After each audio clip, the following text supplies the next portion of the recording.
Hello, it's day 4 of my 100 days to weight loss, and September 19th is my goal date for 100 days. And I hope to have accomplished setting new patterns in my life and learning different things about me. I really am enjoying this book and the topics each day. And the book is called 100 Days to Weight Loss by Linda Spangles. So if you want to look it up on Amazon, go right ahead. I find it very enlightening. And the thing that I really appreciate about it is it seems to be addressing more of an emotional way of weight loss rather than the physical part. When I joined different weight loss groups before, you're either counting points, counting calories, getting on the scale, having to do certain things and only eat certain things, and it doesn't always address the emotional side of it, and people tend to shy away from that, to even address it when you're talking to somebody in that kind of a environment. Even when you go to the doctor and he says, "Oh, you need to lose weight." There was one time years ago I had lost like 50 pounds, and I went to the doctor, and my regular doctor wasn't there, and so I was seeing his associate. And the doctor looked at me and he said, "Have you ever heard of Weight Watchers?" And I said, "Yes." And he says, "Well, you should try it sometime." He never even looked at my chart, didn't even register that, hey, I was 50 pounds lighter, and it was really discouraging. So of course, I went out and got a donut after that.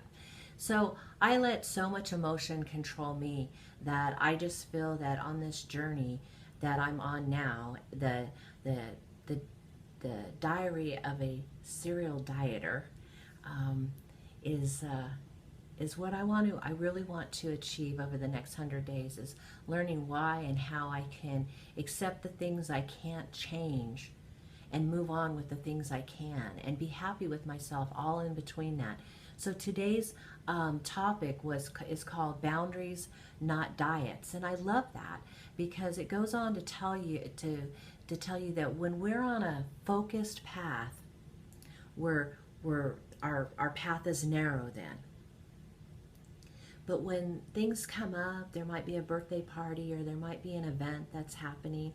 If we plan for it, we just widen our boundaries a little bit and stay within those boundaries. So it's all about adjusting with where you're at.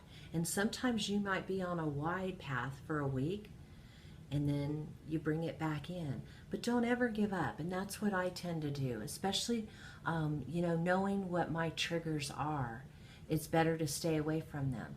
I have a real thing with Quick Trips.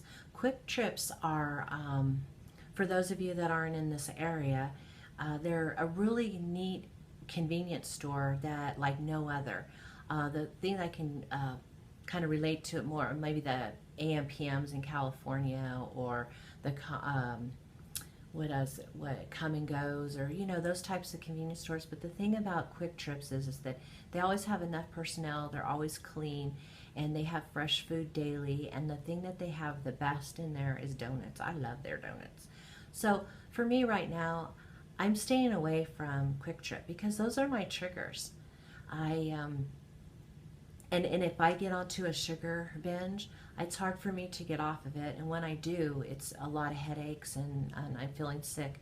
So if you can just recognize where your boundaries are and what's going to trigger you to either narrow your path and stay focused and say, nope, I'm not going to do that. Or there's times when you have a wedding event, a birthday event, that you might have to just kind of spread your boundaries out a little bit more, but not consider it a diet. It's a boundary, and boundaries can always be movable as long as you don't get rid of them altogether.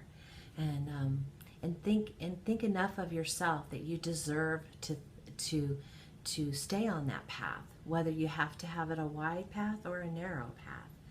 And also is just that recognizing that sometimes we just don't fit into what society or what we believe society wants from us.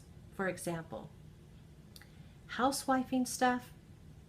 I mentioned laundry earlier, but there's a whole other list too. I just never felt like I was a great housewife. I'd rather work outside of the home. I'd rather do other things besides housework.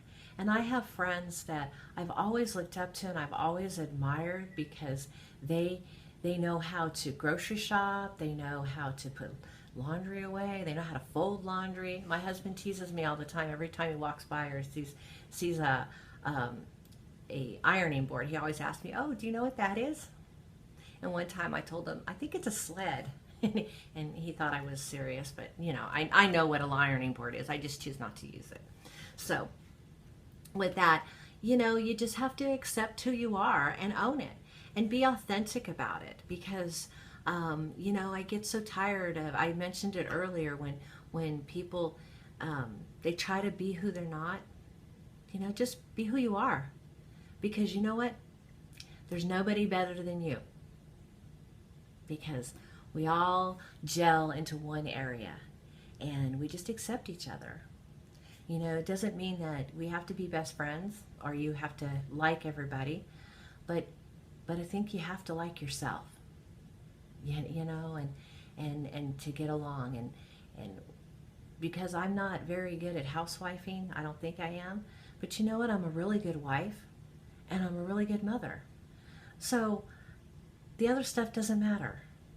I'm not a slob though, just so you know, I'm not a slob. I mean, I like things orderly. In fact, if I don't have things in order, I'm out of control. That's where I get overwhelmed and I don't know where to start. So when there's clutter around and there's not order, I have a problem with that. But I'm not OCD by any means by having to have everything in its single place because I'm not that way. But I do have to have things in order. The other thing that I find myself doing, and I'm hoping that I'm working on this year, is that I get inundated with paperwork. I mean, you got paperwork all over the place. And so about once or twice a year, I have to sit down and go over the paperwork. And I have a keep pile, and then I have a throwaway pile. Do you know how many times I've thrown away the keep pile? Oh, yeah. Because I forget which pile is what. Seriously. So I'm trying to figure out how I can manage to know which is the keep pile and which is the safe pile. And I'm thinking that instead of having two piles, I have a garbage can that says throw away. Or maybe I might even have to tag it and say throw away because I get so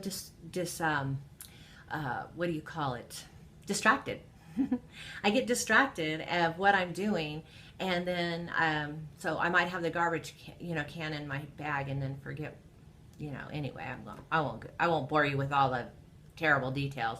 All I'm saying today is that know your boundaries and accept who you are, love who you are, and remember that we're on this journey together.